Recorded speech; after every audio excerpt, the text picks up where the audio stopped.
In 1922, a new president came to Purdue. All our presidents before had come from Indiana or from the East.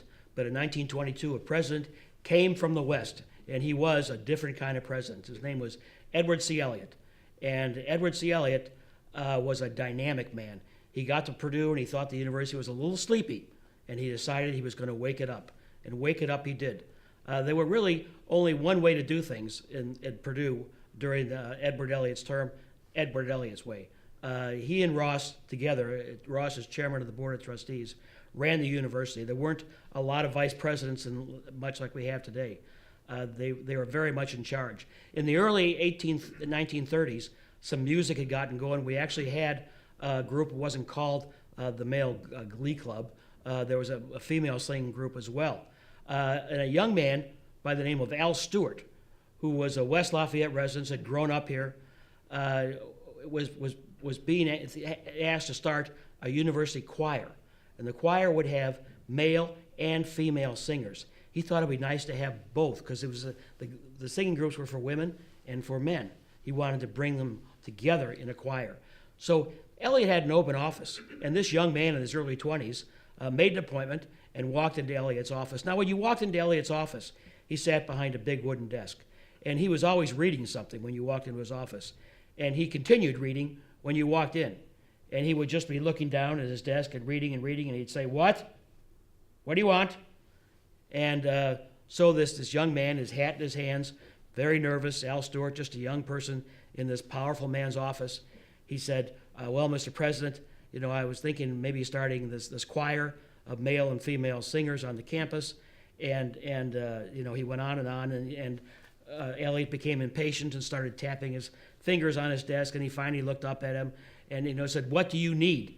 And he said, "Well, I need about $100 to get this started, and I think it'll be a wonderful addition to the university." And Elliott didn't respond. Elliott stood up behind his desk, and he looked at Al Stewart, and he took his open palm and he slapped it on his wooden desk. And he said, "Get this through your head, young man.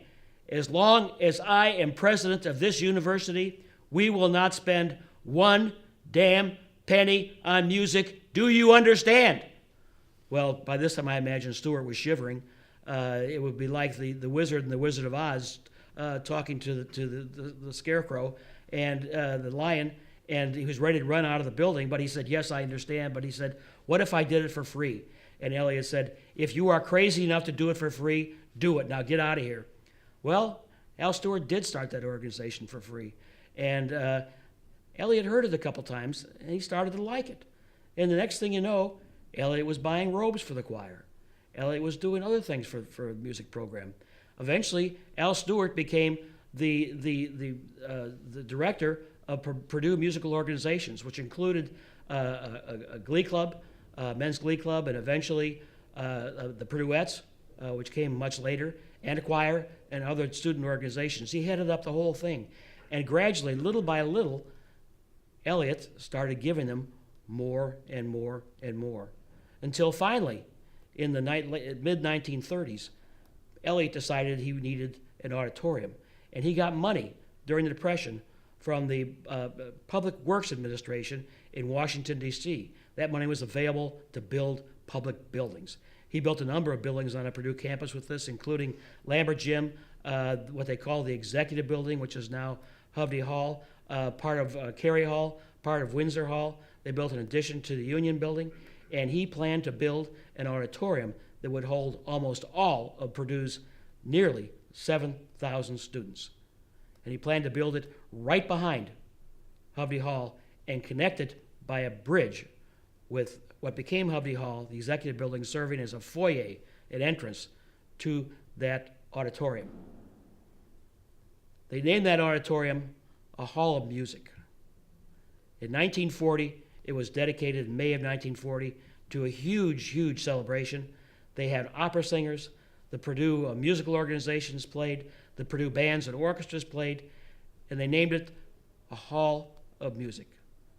So the president, who would not spend one damn penny on music, decided to spend more than $1 million to build a hall of music on his campus.